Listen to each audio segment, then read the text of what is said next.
నమస్కారం. ఈరోజు మనం ఎంప్లాయీస్ ప్రావిడెంట్ ఫండ్ అంటే ఈపీఎఫ్ గురించి మాట్లాడుకుందాం. చాలామందికి ఇది రిటైర్మెంట్ డబ్బు అని అనుకుంటారు కదా.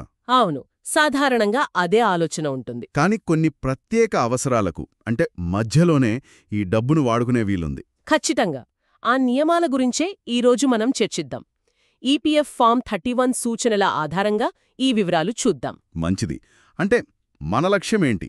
కేవలం రూల్స్ చెప్పడమా లేక అబ్బే, కేవలం రూల్స్ కాదు. అసలు ఏ సందర్భాల్లో డబ్బు తీసుకోవచ్చు, ఎంత వస్తుంది, ఎలా అప్లై చెయ్యాలి, ఇలాంటివన్నీ సులభంగా అర్థమయ్యేలా చెప్పడం. ఓకే, అంటే ఇల్లు కొనడం దగ్గర్నుంచి అనుకోని అనారోగ్యం వరకు అన్ని కవర్ చేద్దాం. అవును, పీఎఫ్ డబ్బు మనకు ఆపదలో ఎలా అండగా ఉంటుందో చూద్దాం. సరే, మొదటగా చాలామందికుంటే పెద్ద కల సొంత ఇల్లు. ఇల్లు కానీ ఫ్లాట్ కానీ లేదా స్థలం కొనడానికి పీఎఫ్ డబ్బు ఉపయోగపడుతుందా? తప్పకుండా ఉపయోగపడుతుంది. కానీ దీనికొక చిన్న కండిషన్ ఉంది. ఏంటది? మీరు కనీసం 5 ఏళ్లు ఈపీఎఫ్ మెంబర్ అయ్యుండాలి. ఓకే, 5 ఏళ్లు. మరి ఎంత మొత్తం తీసుకోవచ్చు? స్థలం కొనడానికి అనుకుందాం. స్థలానికైతే మీ 2 సంవత్సరాల బేసిక్ జీతం ప్లస్ డిఏ ఉంటుంది కదా. ఉంటుంది. అంత మొత్తం. లేదా మీ మొత్తం పీఎఫ్ బ్యాలెన్స్ అంటే మీది మీ కంపెనీ వేసింది వడ్డీతో కలిపి, లేదా స్థలం అసలు కాస్ట్. ఈ మూడింట్లో ఏది తక్కువైతే అది తీసుకోవచ్చన్నమాట. అర్థమైంది. మరి ఇల్లు కట్టుకోవడానికి లేదా రెడీమేడ్ ఫ్లాట్ కొనడానికి? దానికి కొంచెం ఎక్కువ లిమిట్ ఉంది. అంటే దాదాపు 36 నెలల బేసిక్ ప్లస్ డిఏ. 3 సంవత్సరాల జీతం. అవును. లేదా మొత్తం పీఎఫ్ బ్యాలెన్స్ వడ్డీతో సహా, లేదా ఇంటికయ్యే మొత్తం ఖర్చు. వీటిల్లో ఏది తక్కువైతే అది. ఓకే. అయితే ఇక్కడ గుర్తుంచుకోవాల్సిన విషయమేంటంటే, ఈ ఇల్లు స్థలం కొనడం లేదా కట్టడం కోసం జీవితంలో ఒక్కసారి మాత్రమే ఈ విత్డ్రాల్ అవకాశం ఉంటుంది. ఒక్కసారేనా? ఆ తర్వాత మళ్ళీ ఇంటికి సంబంధించి ఏ అవసరానికి తీసుకోలేమా? అంటే రిపేర్లు, ఎక్స్టెన్షన్ లాంటివి? మంచి ప్రశ్న అడిగారు. దానికి వేరే రూల్ ఉంది. ఇల్లు కట్టడం లేదా కొనడం అయిపోయాక ఒక 5 ఏళ్లు గడిచిన తర్వాత చిన్న చిన్న మార్పులు, రిపేర్ల కోసం మళ్లీ అప్లై చేసుకోవచ్చు.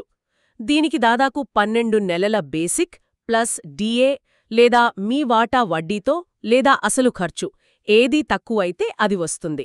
ఓకే, 5 ఏళ్లు తర్వాత ఒకసారి. మరి పెద్ద రిపేర్లైతే? ఒకవేళ 10 ఏళ్లు దాటితే అప్పుడు కూడా ఇంకోసారి తీసుకోవచ్చు. దీనికి కూడా సుమారుగా 12 నెలల జీతం లేదా మీ వాటా అమౌంటే వస్తుంది. దీనికి ప్రూఫ్స్ ఏమైనా పెద్దగా అవసరమా? ఆసక్తికరంగా దీనికి పెద్దగా డాక్యుమెంట్లు అవసరం లేదు. కేవలం ఒక డిక్లరేషన్ ఫారం ఇస్తే చాలు. ప్రాసెస్ సింపుల్ చేశారన్నమాట. సరే, ఇది బావుంది. ఇకపోతే చాలామంది హోమ్ లోన్ తీసుకుంటారు కదా ఇల్లు కొనడానికి. ఆ లోన్ కట్టడానికి పీఎఫ్ డబ్బు వాడుకోవచ్చా? వాడుకోవచ్చు. దీనికి పారా 68 బీబీ అని ఉంది. కానీ ఇక్కడ కండిషన్ కొంచెం మారింది. అంటే? ఇల్లు కొనడానికి 5 ఏళ్ల సర్వీస్ చాలు అన్నారు కదా. అవును. కానీ లోన్ తీర్చడానికి మాత్రం కనీసం 10 ఏళ్ల ఈపీఎఫ్ సభ్యత్వం ఉండాలి. 10 ఏళ్లా? ఎందుకలా? బహుశా ముందు ఆస్తి క్రియేట్ చేసుకోమని ప్రోత్సహించి ఆ తర్వాతే అప్పు తీర్చడం గురించి ఆలోచించమని కావచ్చు. ఓకే, అర్థమైంది. మరి ఎంత అమౌంట్ వస్తుంది లోన్ తీర్చడానికి? ఇక్కడ కూడా సుమారుగా 36 నెలల బేసిక్ ప్లస్ డిఏ లేదా మీ మొత్తం పీఎఫ్ బ్యాలెన్స్ వడ్డీతో, లేదా మీరు కట్టాల్సిన లోన్ అమౌంట్ అసలు వడ్డీ కలిపి, వీటిలో ఏది తక్కువుంటే అది తీసుకోవచ్చు. దీనికేమైనా సర్టిఫికేట్ కావాలా? అవును. మీరు లోన్ ఎక్కడ తీసుకున్నారో ఆ ఏజెన్సీ నుంచి ఒక సర్టిఫికేట్ ఇవ్వాల్సుంటుంది. ఓకే. ఇవి కాకుండా కొన్ని అనుకోని పరిస్థితులొస్తాయి కదా. అంటే కంపెనీ సరిగా నడవకపోవడం, లాకౌట్ అవ్వడం, జీతాలు రాకపోవడం, ఇలాంటివి. అవును. అలాంటి కష్టకాలంలో కూడా పీఎఫ్ ఆదుకుంటుంది. ఇప్పుడు కంపెనీ లాకౌట్ అయి 15 రోజులు దాటినా తెరవలేదు అనుకోండి. లేదా మీకు 2 నెలలుగా జీతాలు రావట్లేదు అనుకోండి. అప్పుడు మీ వాటా ఉంటుంది కదా పీఎఫ్లో, అది వడ్డీతో సహా తీసుకోవచ్చు. ఓకే. ఒకవేళ ఉద్యోగం తీసేసి కోర్టులో కేసు నడుస్తుంటే? అప్పుడు కూడా అవకాశం ఉంది. మీ వాటాలో 50% వరకు తీసుకోవచ్చు. దానికి కోర్టు పిటిషన్ కాపీ లాంటివి చూపించాలి. కంపెనీ అసలు మూతపడితే చాలా కాలం పాటు? కంపెనీ గనక 6 నెలల కంటే ఎక్కువ కాలం మూతపడి ఉంటే అప్పుడు మీ వాటానే కాదు, యజమాని వాటా కూడా మొత్తం పీఎఫ్ డబ్బులు తీసుకునే అవకాశం ఉంది. ఇది చాలామందికి తెలియదేమో. దీనికి కంపెనీ నుంచి సర్టిఫికేట్ కావాలా? అవును, పరిస్థితిని బట్టి యజమాని సర్టిఫికేట్ లేదా కోర్టు పత్రాలు అవసరమవుతాయి. సరే, ఇక ఆరోగ్యం సంగతి. అనుకోకుండా హాస్పిటల్లో చేరాల్సొస్తే, పెద్ద ఆపరేషన్లైతే అది చాలా ముఖ్యమైన అవసరం. మీకోసం లేదా మీ కుటుంబ సభ్యుల కోసం. అంటే భార్యాభర్త, పిల్లలు, ఆధారపడిన తల్లిదండ్రులు, వీళ్లలో ఎవరికైనా మేజర్ సర్జరీ లేదా 1 నెలకి పైగా హాస్పిటలైజేషన్ అవసరమైతే అప్పుడు పిఎఫ్ అడ్వాన్స్ తీసుకోవచ్చు. దీనికి మీ 6 నెలల బేసిక్ ప్లస్ డిఏ లేదా మీ ఎంప్లాయీ షేర్ వడ్డీతో కలిపి ఏది తక్కువైతే అది వస్తుంది. దీనికి డాక్టర్ సర్టిఫికేట్ అవసరమా? అవసరం. ఫారం సి అని ఒకటుంటుంది. దానిమీద మీ ఎంప్లాయర్, డాక్టర్ ఇద్దరూ సైన్ చేయాలి. ఓకే. ఇక పెళ్ళిళ్ళు, పిల్లల చదువులు, వీటి మాటేమిటి? తప్పకుండా. వాటికి కూడా అవకాశముంది. పారా 68K కింద వస్తుందిది. దేనికి? మీ పెళ్లికి, లేదా మీ కొడుకు, కూతురు, లేదా మీ సొంత బ్రదర్, సిస్టర్ పెళ్లికి. ఓకే. అలాగే మీ పిల్లల పై చదువులకు, అంటే 10th తర్వాత చదివే చదువులకన్మాట. దీనికి సర్వీస్ కండిషన్ ఏమైనా ఉందా? ఉంది. కనీసం 7 ఏళ్లు ఈపీఎఫ్ మెంబర్ అయి ఉండాలి. 7 ఏళ్లు? ఎంత తీసుకోవచ్చు? మీ ఎంప్లాయీ షేరుంది కదా, అందులో 50% వరకు వడ్డీతో సహా తీసుకోవచ్చు. ఓకే.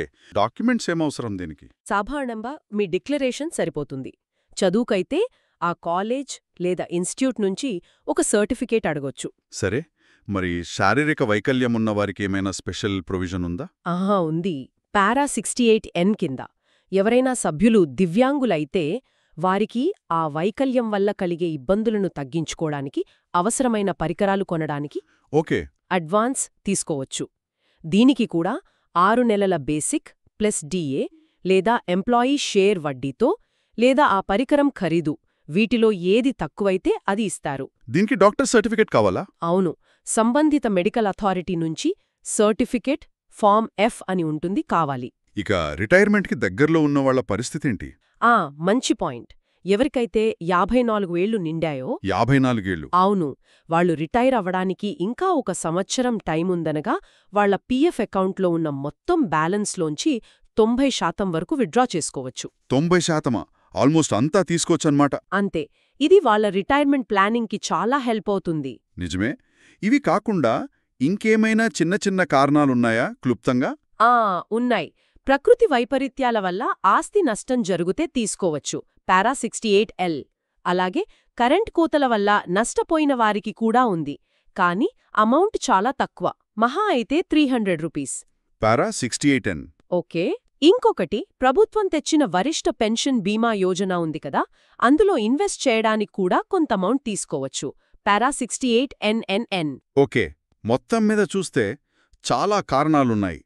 ఈపీఎఫ్ అంటే కేవలం రిటైర్మెంట్ డబ్బు కాదు, జీవితంలో ఎన్నో దశల్లో అక్కరకొచ్చే ఒక ఆర్థిక భరోసా లాంటిది. ఖచ్చితంగా.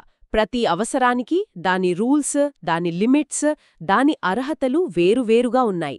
వీటి గురించి తెలుసుకోవడం చాలా ముఖ్యం. అవును, ఇది మన ఫైనాన్షియల్ ప్లానింగ్లో భాగం అవ్వాలి. అయితే ఇక్కడ మనం ఆలోచించాల్సిన విషయం ఒకటుంది. ఏంటది? ఈ విత్డ్రాయల్ రూల్స్ అన్నీ బాగున్నాయి, సౌకర్యంగా డబ్బు అందుబాటులో ఉంది. కానీ ఇలా తక్షణ అవసరాల కోసం డబ్బు తీసుకుంటూ ఉంటే మన అసలు లక్ష్యం, అంటే వృద్ధాప్యంలో ఆర్థిక భద్రత, దానికి ఎంతవరకు న్యాయం చేస్తున్నాం? నిజమే. ఈ రెండిటి మధ్య, అంటే ప్రస్తుత అవసరాలు తీర్చుకోవడం, భవిష్యత్తు కోసం పొదుపును కాపాడుకోవడం, ఈ రెండిటి మధ్య సరైన బ్యాలెన్స్ ఎలా సాధించాలి? అది ప్రతి ఒక్కరూ ఆలోచించాల్సిన విషయం.